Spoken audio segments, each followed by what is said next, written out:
S'il y a un romancier dont l'œuvre est intimement liée à cette ville, c'est bien lui. Il a écrit des poèmes, des essais, une quinzaine de romans, qui gardent tous une place centrale à Manhattan, à Brooklyn où il habite lui-même. Il faudrait tous les citer, mais arrêtons-nous sur 3 œuvres représentatives. La trilogie new-yorkaise, Brooklyn Follies, et son dernier roman, 4-3-2-1. Paul Auster se décrit lui-même plus comme un conteur que comme un romancier, et ses romans ont un étrange parfum de mystère, d'étrangeté. Comme l'un de ses personnages, il cherche à écrire des histoires qui feraient une place non seulement au monde visible des êtres conscients et des objets inanimés, mais aussi aux vastes et mystérieuses forces invisibles cachées sous le réel. Quand j'étais petit, j'étais fasciné par les boîtes d'un fromage qui s'appelait la vache qui rit, car il y avait la photo d'une vache hilare qui avait comme boucle d'oreille une boîte de vache qui rit, sur laquelle on voit une vache qui a comme boucle d'oreille, etc., etc. Eh bien, c'est ça, Paul Auster. C'est l'histoire d'un mec qui écrit sur un mec qui écrit sur un mec qui écrit. On pourrait avoir tendance à voir en Paul Auster un écrivain de la solitude. En fait, son écriture est en miroir.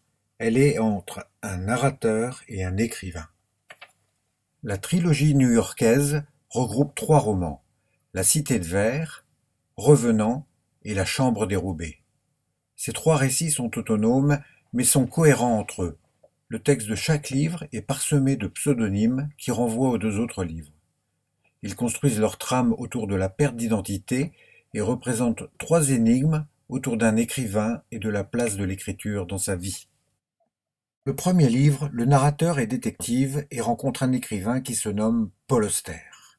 Dans le deuxième, un autre détective fait des rapports très détaillés sur la vie d'un écrivain et le récit produit par l'enquête s'avère être le propre roman de l'écrivain. Et dans le troisième, le narrateur confronté à son double, comme souvent chez Auster, le remplace peu à peu. Dans ces 3 textes, l'exploration de soi se fait par les autres. Avec Auster, la notion du temps devient floue. Les personnages sont en apesanteur. Ils dérivent dans le no man's land d'un New York qui, lui, est paradoxalement bien ordonné. Les lieux et les rues sont nommés avec précision, tout comme les auteurs fétiches d'Auster, qui sont régulièrement cités et mis à contribution.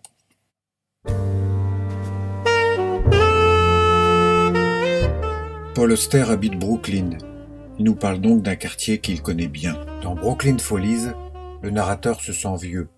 Il se remet d'une maladie et n'attend plus grand-chose de sa carrière professionnelle. Il décide de décrire les petits moments de folie qu'il découvre autour de lui à Brooklyn. On retrouve à nouveau cette construction en miroir. Puisque si l'on ne sait rien de ce qu'écrit le narrateur, on découvre par contre au fur et à mesure des pages que la vie du narrateur et de ses amis est elle-même une succession de petites folies de la vie ordinaire à Brooklyn. Le récit, encore une fois, échappe à son auteur. L'ambiance sombre des livres précédents a laissé sa place à un récit assez joyeux. Les personnages des Follies sont attachants, le narrateur a même une famille et la vie à Brooklyn avec lui semble toujours pleine d'humanité, riche en petits bonheurs, avec partout un parfum de littérature. Dans son ultime et monumental dernier roman, Auster a créé 4 récits distincts, intriqués les uns dans les autres, qui retracent 4 parcours différents d'un même personnage. Un héros multiple qui progresse vers l'écriture de 4 manières différentes, avec plus ou moins de réussite.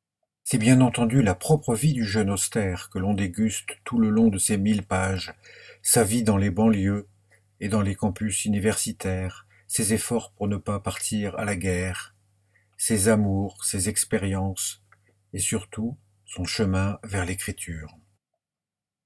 Habituellement en miroir, cette écriture est devenue ici kaléidoscope, et pour le lecteur, c'est un véritable feu d'artifice de suivre cette famille complexe, changeante et attachante, qui va connaître 4 parcours différents, selon le hasard d'une rencontre ou d'un accident.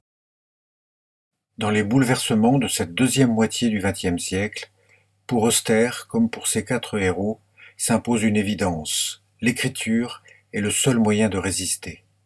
C'est ce que Evelyn Monroe, l'une des professeurs de Archie, a noté sur les murs de sa classe. Contre la destruction du monde, il n'y a qu'une défense, l'acte créateur.